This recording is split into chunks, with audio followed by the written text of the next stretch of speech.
कक्षा 11 हिंदी में बच्चों आप सभी का स्वागत है। मैं अर्चना सिंह। आज हम पढ़ेंगे सरदार पूर्ण सिंह का जीवन परिचय। सरदार पूर्ण सिंह द्विवेदी युग के श्रेष्ठ निबंधकार थे। आपका जन्म सीमा प्रांत जो अब पाकिस्तान में है के एबटाबाद ज़िले के एक गांव में 1881 ईस्वी में हुआ था। सरदार पूर्ण सिंह का जन्म 1881 ईस्वी में हुआ था। इनकी आरंभिक शिक्षा रावलपिंडी में हुई थी।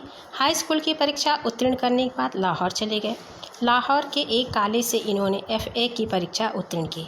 इसके बाद विशेष छात्रवृत्ति प्राप्त कर 1900 ईस्वी में रसायन शास्त्र के विशेष अध्ययन के लिए जापान गए और वहीं इंपीरियल यूनिवर्सिटी में अध्ययन करने लगे।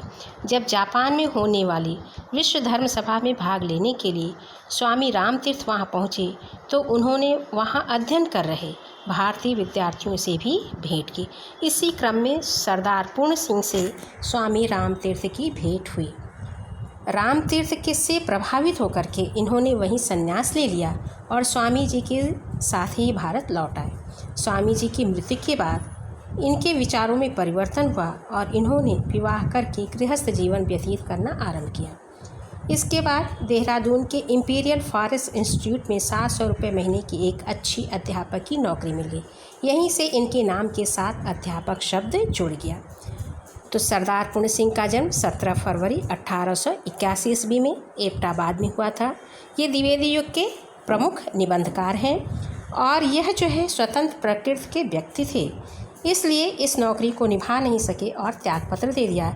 इसके बाद ये ग्वालियर गए। वहाँ इन्होंने सिखों के 10 गुरुओं और स्वामी रामतीर्थ की जीवनियाँ अंग्रेजी में लिखीं, लेकिन ग्वालियर में भी इनका मन नहीं लगा और ये जो है पंजाब के जड़ावाला स्थान में जाकर के खेती करने लगे। खेती में हानि हुई और अर्थ संकट में पड़कर के नौकरी की तलाश में इधर उधर भटकने लगे।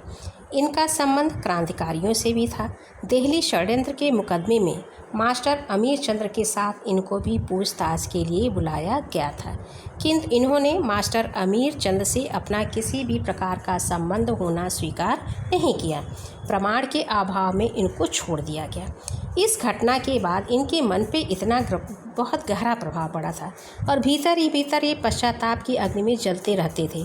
इस कारण भी ये व्यवस्थित जीवन व्यतीत नहीं कर सके और हिंदी साहित्य की एक बड़ी प्रतिभा पूरी शक्ति से हिंदी की सेवा नहीं कर सकी और इस तरह से 31 मार्च 1931 ईस्वी में उनकी मृत्यु हो गई।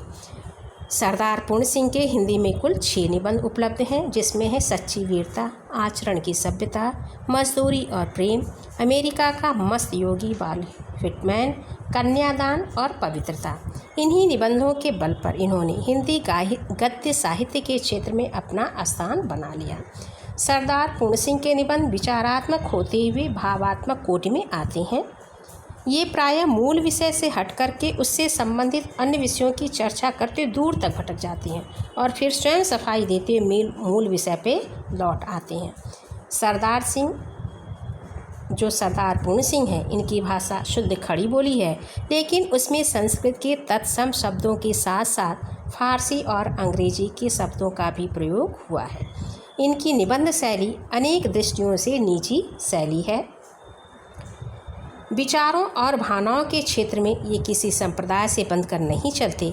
इसी प्रकार शब्दों के चयन में भी ये स्वच्छंद स्वभाव को प्रकट करते हैं। इनका एक ही धर्म है मानववाद और एक ही भाषा है हृदय की भाषा।